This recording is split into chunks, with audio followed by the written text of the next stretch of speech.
The ballroom went silent the moment the wine hit her chest. Not a gasp.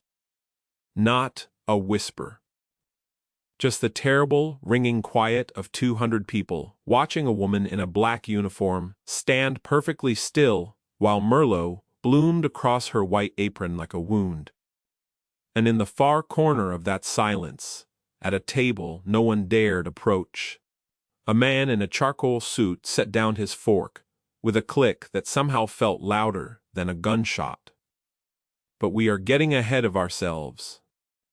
Her name was Elena Marchetti, and she was 29 years old, and for the past 4 years she had worked the private events floor of the Belvedere Hotel, one of the oldest and most exclusive establishments in the city. She was a woman, built the way old paintings used to celebrate, before the world forgot how soft and full and heavy, in a way that made her uniform strain gently at the seams, no matter how many times the tailor let it out.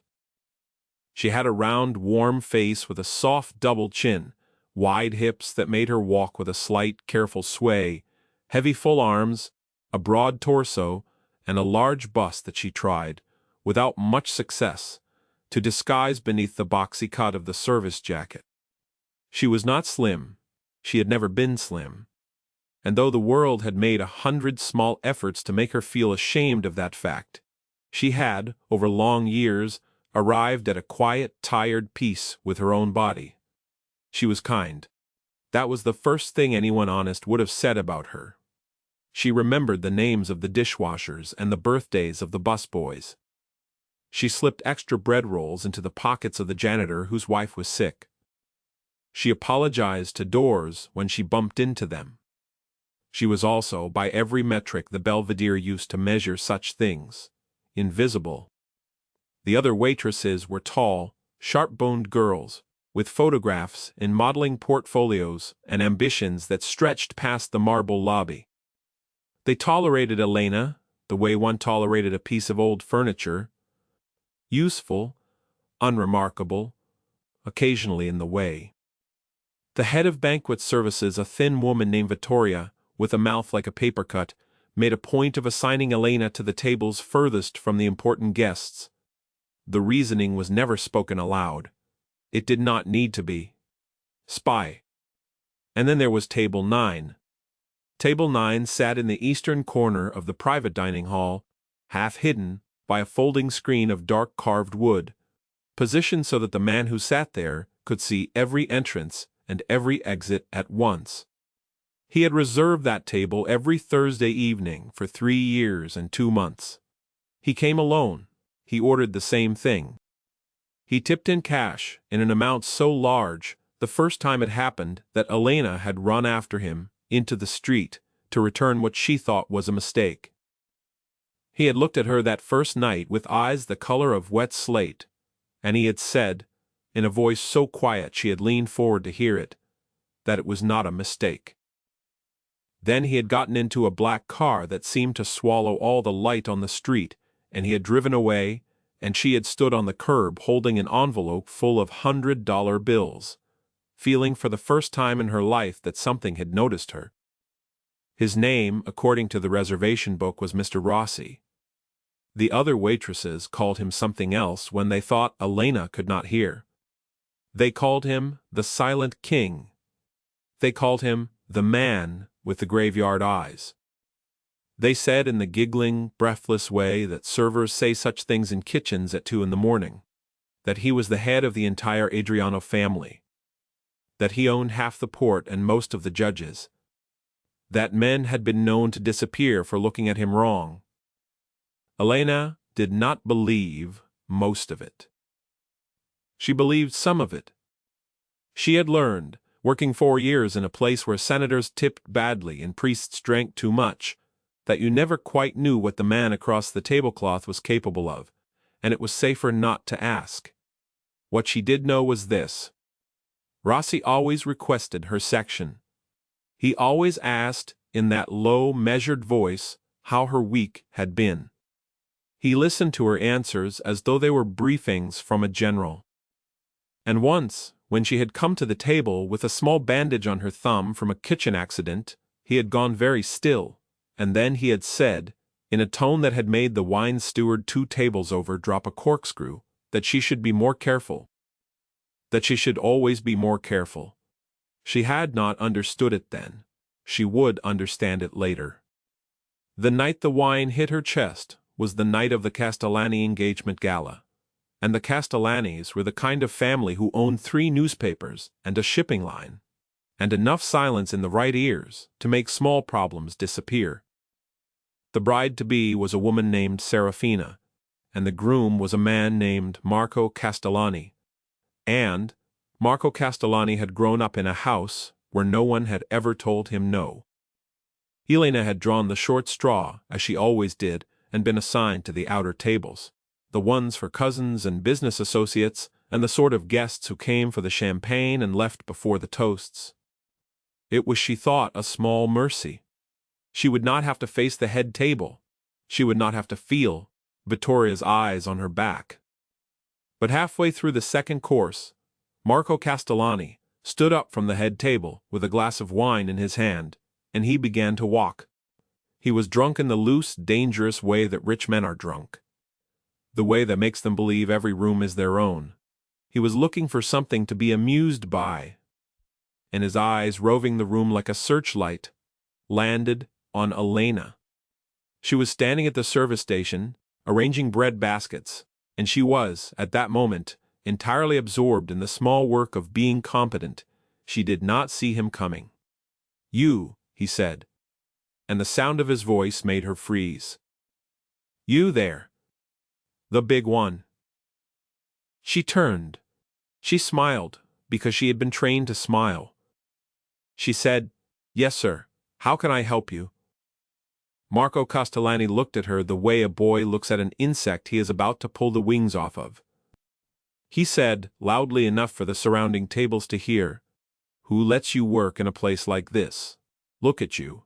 You must eat half the kitchen before it gets to the guests." There was a nervous laugh from someone at his table. Then another. Then the kind of silence that gathers when people are deciding whether it is safe to be cruel. Elena felt her face burn. She felt her hands go cold. She kept smiling, because she did not know what else to do, and she said, softly, "I'm sorry, sir. Is there something I can bring you?" "Yes," he said.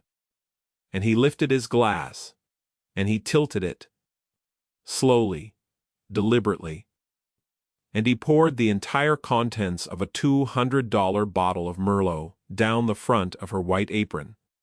The wine soaked through in a slow, spreading stain. It ran over the swell of her bust, down the soft round of her stomach, into the folds of her uniform. It dripped onto her shoes. "There," he said.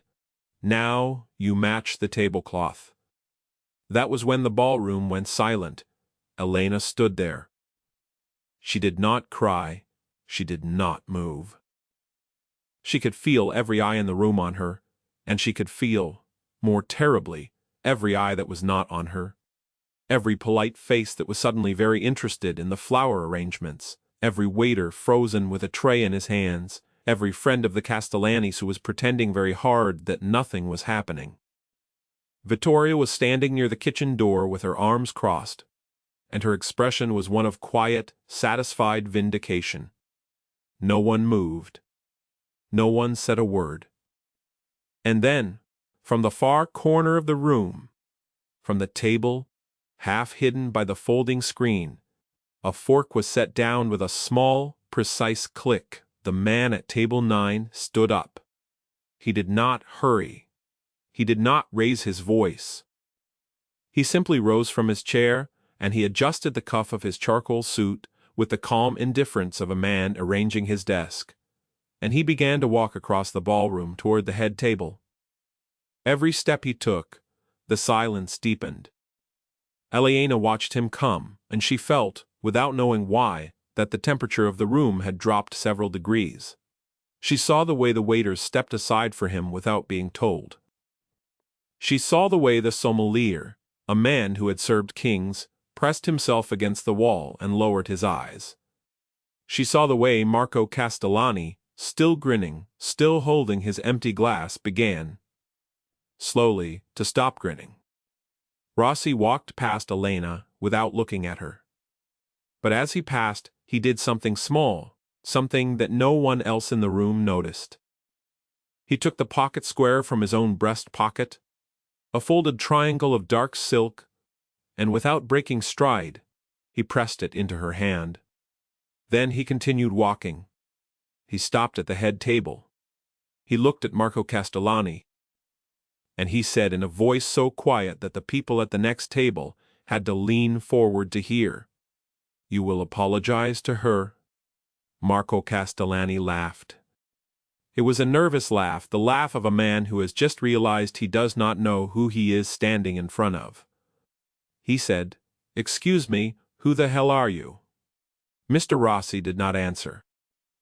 He simply looked at Marco Castellani with those wet slate eyes, and he waited. At the head table, an older man, Marco's father, had gone very pale. He was staring at Mr. Anna. Rossi with the expression of a man who has just seen a ghost in his own living room. He put his hand on his son's arm and said, in an urgent whisper that carried further than he intended, Marco, sit down right now. Father, this is my engagement. I'm not going to be lectured by some Marco. The older Castellani's voice cracked. Do you know who that is? Do you have any idea who you just insulted the property of? The word landed in the room like a stone in a still pond. Property. The waitresses at the service station glanced at each other. The bride-to-be, Serafina, put a hand over her mouth. And Elena, standing in her wine-soaked apron, with a folded square of dark silk in her hand, felt something inside her chest do a strange and quiet turn. Property. Whose property? Marco Castellani looked at his father. He looked at Mr. Rossi. And the color drained from his face, like water, down a drain. I did not, Mr. Rossi said, still in that same quiet voice. Come here for a scene. I came here because I eat at this hotel every Thursday. I did not know it was your engagement. I would not have chosen to attend. But I am here. And I saw what you did. And now you will apologize to the young woman whose uniform you ruined, and you will pay for its replacement, and you will pay for her medical evaluation, because she is standing in her workplace covered in your wine, and that is a matter of dignity. Marco began. Now Marco Castellani turned. He looked at Elena, and for the first time in his life, he said the words, I am sorry, I apologize, it was inexcusable. Elena, who had been raised to accept apologies, opened her mouth to say it was all right. But Mr. Rossi, without turning around, said, It is not all right. Do not tell him it is all right. It is not. She closed her mouth. She nodded. Rossi turned then, and he walked back across the ballroom, and he stopped in front of Elena, and he looked down at her with an expression she could not read. And he said gently, so gently that only she could hear, Go home, Elena. Take the rest of the week, your wages will be paid. I will speak to Vittoria, but my shift, go home. She went home. She sat on her small bed in her small apartment above the bakery on Vico Street, and she held the folded square of dark silk in her lap, and she stared at it for a long time. It smelled, very faintly, of cedar, and something warmer, some spice she did not have a name for. She had not, she realized, said thank you. She had not said anything at all. She lifted the silk to her face, and she pressed it against her cheek, and she began, quietly, to cry. She did not know then that 3 floors below the ballroom, in the small back office of the Belvedere Hotel, a man named Vittorio, who was Mr. Cron, Rossi's oldest friend and second in command, was leaning against a filing cabinet with a small, unamused smile on his mouth. So, Vittorio said, you bought the hotel. I bought the hotel. Mr. Rossi confirmed. The whole hotel. The whole hotel. For a waitress, Mr. Rossi did not answer. He was signing a document. His pen moved with the same calm, economical precision it always did. Vittorio said, "You know, when you told me 3 years ago you had found something worth protecting, I imagined a shipping route, maybe a bank. I did not imagine a woman in an apron. She is not a woman in an apron. No. No. She is a woman who works in an apron. There is a difference." Vittorio was quiet for a moment, then he said, "Does she know?" "No. When are you going to tell her?" Mr. Rossi finished signing the document. He set the pen down. He looked up, and Vittorio saw, for one brief, unguarded second, the expression on his oldest friend's face, and it made him stop smiling. "When it is safe," Mr. Rossi said. "And when will that be?" "When I have finished making the world safe for her?" Vittorio, who had known this man since they were both boys running barefoot on the docks, said nothing. He simply nodded, and he pushed off from the filing cabinet, and he went to make the phone calls that would need to be made. The next morning, Elena woke up to find that a package had been delivered to her door. It contained a new uniform, tailored precisely to her measurements in a way no store-bought garment had ever been tailored, cut with a discreet elegance that made her look, when she tried it on in front of her small mirror, like a woman who had been dressed instead of covered. There was also an envelope. Inside the envelope was a check for an amount she had to count 3 times. To believe the memo line read, simply, "Damages." There was no note. There did not need to be. She returned to work the following Monday, because she needed to work, because she was that kind of woman. And when she arrived, she found that everything had changed. Vittoria did not look at her. Vittoria did not speak to her. Vittoria, in fact, appeared to be trying very hard to become invisible in her own hotel. The other waitresses gave Elena a wide, uncertain berth, as though she had contracted something contagious and possibly valuable. The maître d'hôtel, stiff old Frenchman named Pascal, greeted her at the staff entrance with a small bow that he had never given her before. "Miss Marchetti," he said, "welcome back. Your section has been reassigned. You will be handling the private dining room from now on." The Elena blinked. The private dining room. "Pascal, that's Silvana's section. I don't have the seniority for—" "Your section has been reassigned, Miss Marchetti, please." She worked the private dining room. She worked it that Monday, and that Tuesday, and that Wednesday. And on Thursday, at 7, in the evening, exactly on time. Mr.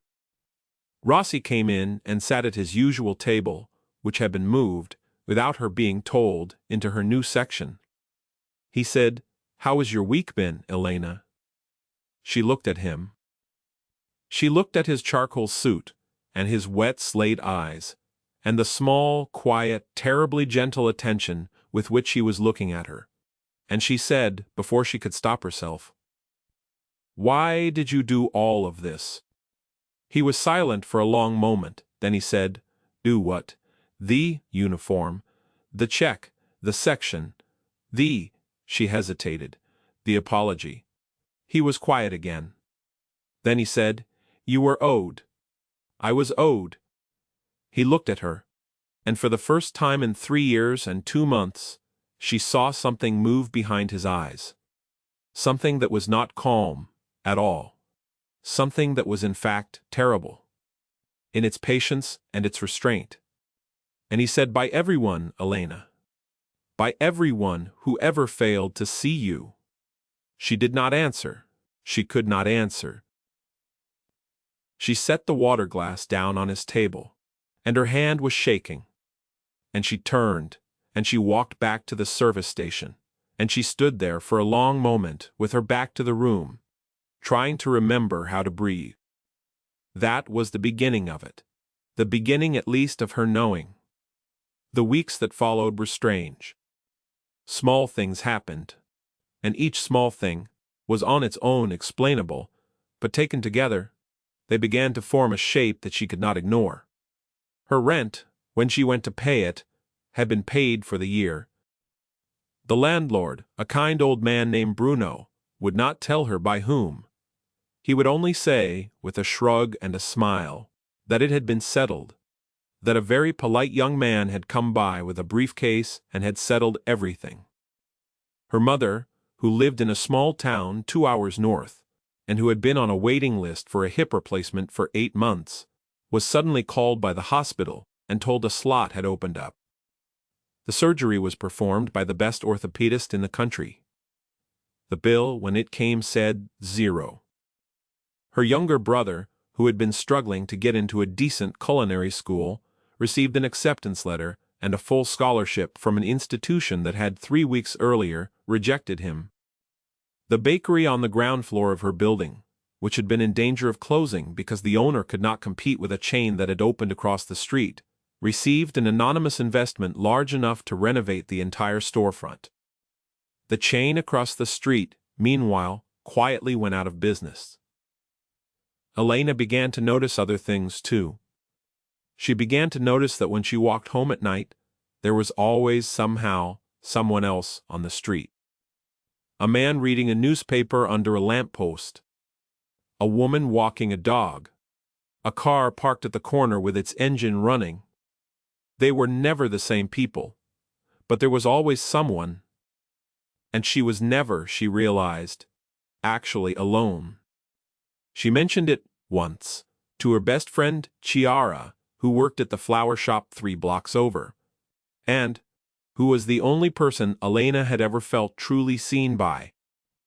Chiara listened to the whole story, from the wine, to the uniform, to the bakery, to the men on the street, and when Elena was done, Chiara looked at her over the rim of her coffee cup and said, "Elena, my sweet, wonderful, oblivious Elena, that man is in love with you.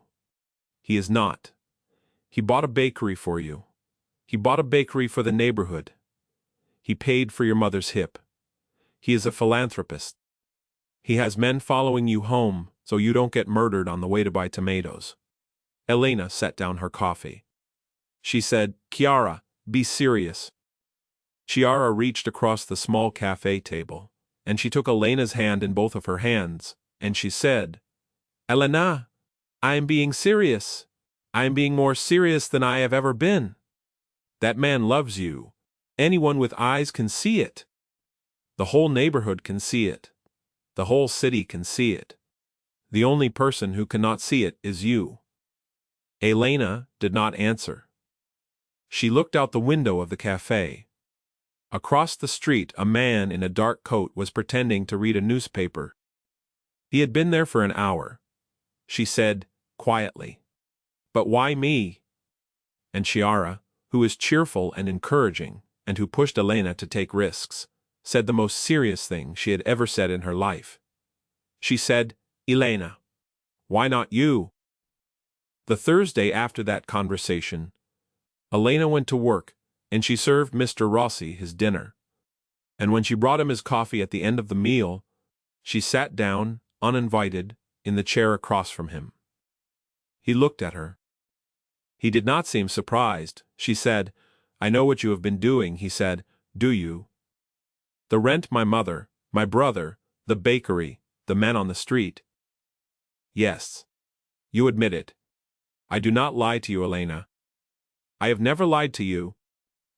She looked at him. She said, "Why?" And Mr. Rossi, whose real name was Salvatore Adriano, and who was the most feared man in 3 countries, looked across the small round table at the curvy waitress in the tailored uniform, and he said, in a voice so quiet she had to lean forward, "Because 3 years ago I came to this hotel on the worst night of my life. And I did not want to eat. And I did not want to speak.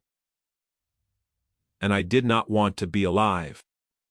And a woman I had never met before came to my table, and she saw that something was wrong, and she did not ask, and she did not pry, and she brought me a bowl of soup that was not on the menu. And she said, 'I do not know what has happened to you, sir, but I think you need this more than anything else tonight." And she went away. And she did not come back until I had eaten it. And when I tried to pay her extra, she refused. She said, "That was not on the check, sir. That was on me." Elena stared at him. She did not remember it. She did not remember it at all. It had been for her one small kindness in a life of small kindnesses, forgotten the moment it was over. That night he said, "You saved my life. You did not know it. You still do not know it. But you did." And I made a decision that night, Elena, that for as long as I lived, no harm would ever come to you. That the world would be safer for you than it had been for me. That was 3 years ago. I have kept that promise every day since. I will keep it every day for the rest of my life. Whether or not you ever know my name, whether or not you ever look at me the way I look at you, it does not matter. The promise stands. Elena's eyes filled with tears. She said, "Sir." "Salvatore, Salvatore." Yes, she could not think of what to say, so she said the only thing she could think of. She said the soup was minestrone. And Salvatore Adriano, the silent king, the man with the graveyard eyes, smiled. It was a very small smile. It was, she suspected, one he did not give away often. But it was a smile, and it was for her. He said, "It was the best soup I have ever eaten." She might have said something else. Then she might have said everything. But at that moment the door of the private dining room opened, and Vittorio walked in with a face like a coming storm, and he crossed the room in 3 strides, and he bent down and he whispered something into Salvatore's ear. The smile disappeared. Salvatore's face went, in an instant, from the man who had just smiled at her to the man who had made a ballroom go silent. He stood up. He said, "Elena, I need you to go into the kitchen right now. Do not leave the kitchen until Vittorio comes for you." "What is happening, please?" "Go." She went. She sat in the kitchen for 2 hours.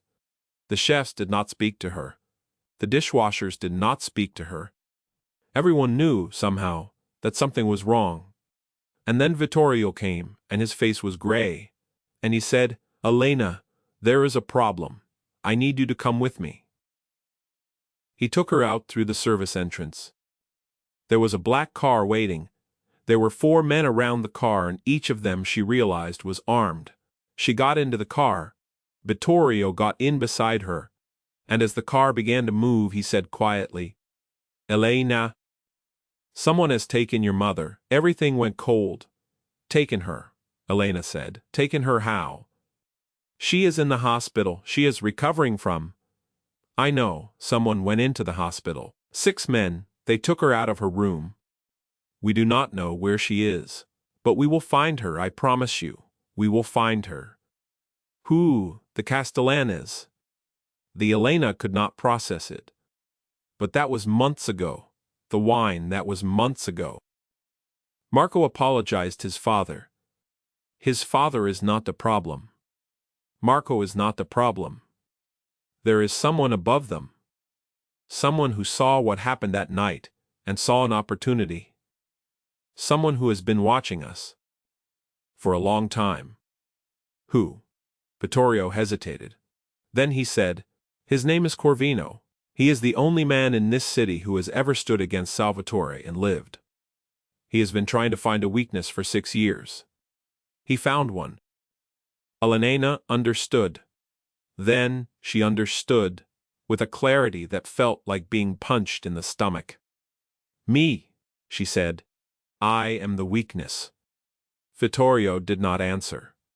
He did not need to. The car moved through the night. Elena sat in the back seat, and she stared out the window, and she thought about her mother, who was 62 years old, and who had just had her hip replaced, and who was, at this very moment, somewhere in this city, alone, and afraid. And she thought about Salvatore. She thought about the way he had looked at her, over the coffee when he had told her about the minestrone. She thought about the promise he had made 3 years ago that she had not known about. And she felt, rising in her chest, something she had never in her life felt before. It was not fear. It was rage. She said, "Where are we going?" "To the safe house. Salvatore's orders." "No, Elena, no, take me to him. Take me to him. I am not going to sit in a safe house while my mother is missing and he is out there doing this alone. Take me to him." Vittorio looked at her for a long moment. Then very slowly he smiled. It was the same small smile that Salvatore had smiled over the coffee. He said you would say that, did he? He said, if she asked to come, do not fight her. She has more courage than any of us know. Vittorio picked up the phone. He said something in a language Elena did not understand. Then he told the driver to change course. They drove for another 20 minutes, and they arrived at a warehouse on the docks. And inside the warehouse there were perhaps 60 men, and every one of them was armed. And every one of them, when Elena walked in with Vittorio, stopped what they were doing and stood up straight. Salvatore was in the center of the warehouse standing over a large table covered in maps and photographs. He looked up when she came in. He did not seem angry. He seemed, if anything, relieved. He said, "Elena, I am here. I see that. Where is my mother?" He came around the table. He took her hands. His hands were warm and steady, and she realized she had never touched him before.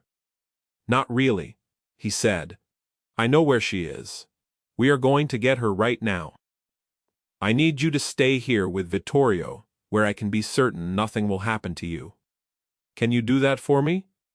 Only if you promise me something, anything. Come back." His hand tightened, just slightly, on hers. He said, "I will come back." He kissed her once, on the forehead. It was the first time he had ever kissed her. And then, he was gone, and the warehouse emptied around her. And Vittorio led her to a small office in the back, and she sat down on a leather couch, and she waited. What happened next, she would learn only in pieces, later, from Vittorio, and from newspapers, and from the quiet, gentle voice of Salvatore himself, as he told her the story, sitting on the edge of her bed, in the small hours of the morning. The Adriano organization, in the space of 1 hour, executed what Vittorio would later call the most precise and total operation in the family's history. Every asset, every contact, every loyalty that Salvatore had built over 20 years was activated at once, all pointed at a single objective. Corvino's shipping routes were seized. Corvino's bank accounts were frozen. Corvino's men were rounded up, one by one, in the places they had thought were secret. And Corvino himself, who had believed he had disappeared into an abandoned tannery on the outskirts of the city, discovered that the tannery was not in fact abandoned, and that the man walking through the door with 24 armed soldiers behind him. Alena's mother was found in a small back room, tied to a chair, frightened, but unharmed. She was carried out by Salvatore himself, who apologized to her the entire way to the car for the inconvenience, and who did not stop apologizing until she patted his face with her small trembling hand and told him he was a good boy and that Elena was very lucky. Corvino was not killed. Salvatore, who had a code, did not kill men who could be used. Corvino was, instead, delivered, along with a very thick file of evidence, to a federal prosecutor with whom Salvatore had a long and mutually respectful relationship. Corvino would spend the rest of his life in a maximum security prison, from which he would send letters, occasionally, that no one would ever read. The Castellanes, who had been complicit, lost everything. Their newspapers were sold. Their shipping line was dismantled. Marco Castellani, who was not a serious criminal, but who was a serious idiot, was given, by Salvatore, a personal visit and a very quiet conversation, at the end of which Marco Castellani moved to a small village in the mountains and became, of all things, a goat farmer. He is, by all accounts, much happier now. And Elena, sitting in the small office at the back of the warehouse, looked up when the door opened, and she saw Salvatore walking toward her with her mother in his arms, and she began to cry so hard she could not stand up.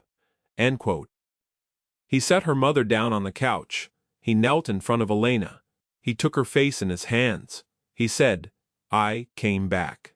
She said, "You came back." She kissed him. She had never kissed anyone quite like she kissed him then. It was not the kiss of a shy waitress. It was the kiss of a woman who had finally understood, at 29, exactly what she was worth. 6 months later, on a Thursday evening in early autumn, the Belvedere Hotel hosted a small private event in the ballroom, where a young woman had once been humiliated with a glass of wine. The event was not a gala. It was the grand opening of a foundation, the Marchetti Foundation, dedicated to providing dignity, safety, and resources to service workers throughout the city. Its first initiative was a fund to cover medical expenses for hotel and restaurant employees. Its second was a legal defense program for workers who had been mistreated by clients. Its third was, of all things, a culinary scholarship program, whose first recipient was a young man from a small town 2 hours north, who was incidentally Elena's brother. And the foundation was funded in perpetuity by a private donor, whose name did not appear on any of the paperwork. Elena stood on the small stage at the front of the ballroom, and she wore a deep red dress that had been made for her by a designer in Milan, and she looked, everyone agreed, radiant. She was still curvy. She was still soft and full and heavy, in the way old paintings used to celebrate, but she stood now, with her shoulders back, and her chin lifted, and a quiet, confident smile on her face, and she did not apologize when she took the microphone. She spoke for 10 minutes. She spoke about kindness. She spoke about being seen. She spoke about how a bowl of minestrone had, without anyone realizing it, changed the course of 2 lives, and how the smallest acts of decency were, sometimes, the ones that saved the world. When she was finished, the room applauded. And Salvatore Adriano, who had been standing at the back of the ballroom in a charcoal suit, walked across the room in the same calm, deliberate way he had walked 3 years earlier. Only this time, when he reached the front, he did not stop at another table. He came up onto the stage. And in front of 200 people, most of whom were more afraid of him than of any government on earth, he got down on one knee. He took a small box out of his pocket. He opened it. Inside was a ring that was not ostentatious, that was in fact simple and elegant and perfect, the way she was. He said in a voice that was quiet but that carried, "Elena Marchetti. 3 years and 8 months ago, you brought me a bowl of soup. You saw me when I did not want to be seen. You have since that day made me a better man in 100 ways. I did not know I needed to be better. I have loved you from the first moment I understood what love was. I will love you every day for the rest of my life. Will you marry me?" She said yes. Before he had finished the sentence, the ballroom erupted. Cara, from the front row, was weeping openly. Vittorio, from the back, was smiling. The small smile he saved for occasions when the world had done, at last, the right thing. Elena's mother, seated in a place of honor near the stage, was sobbing into a handkerchief and telling anyone who would listen that she had always known, that from the moment he had carried her out of the tannery she had known, that Elena was going to be so happy, so very happy. They were married in the spring. It was a small wedding, by the standards of a man who could have filled a cathedral. There were 60 guests. Elena wore a dress that her grandmother had worn, altered to fit her exactly. Salvatore wore the same charcoal suit he had worn the night the wine hit her chest, because she had asked him to, because she wanted to remember always that the worst moment of her life had been the beginning of the best. They lived, after that, in a house on a hill overlooking the sea. She kept working, though not as a waitress. She ran the foundation. She was very good at it. He kept doing what he did, though less and less over the years, as his empire grew quieter and more legitimate, and more concerned with things like schools and hospitals and the paving of small streets in poor neighborhoods. He was with her, a different man. He laughed. He had never laughed before, and now he laughed often, and it was, she thought, the most beautiful sound in the world. He kissed her, every morning, on the forehead, the way he had kissed her the night she had asked him to come back. He held her, every night, as though he was still afraid that the world might try to take her. And he was still, quietly, willing to burn the world down if it tried. She was no longer invisible. She had never, in truth, been invisible. She had only been waiting, without knowing it, for the one person in the world who saw her exactly as she was, and who understood, from a single bowl of soup, that she was the most valuable person in any room she ever walked into. And that, in the end, is the whole story. It is the story of a curvy waitress and a silent king, and of a glass of wine that spilled in a ballroom and set in motion an empire's quiet, patient love. It is the story of how the smallest kindness, given freely and without expectation, can change the course of two lives, and possibly a city, and possibly, if we are very lucky, the whole world. It is the story of a woman who learned that she was worthy, not because a powerful man loved her, but because she had always been worthy. And the powerful man was simply the first one who had the good sense to see it. May we all be seen, one day, the way Elena Marchetti was seen. And may we all in the meantime be the kind of person who brings the soup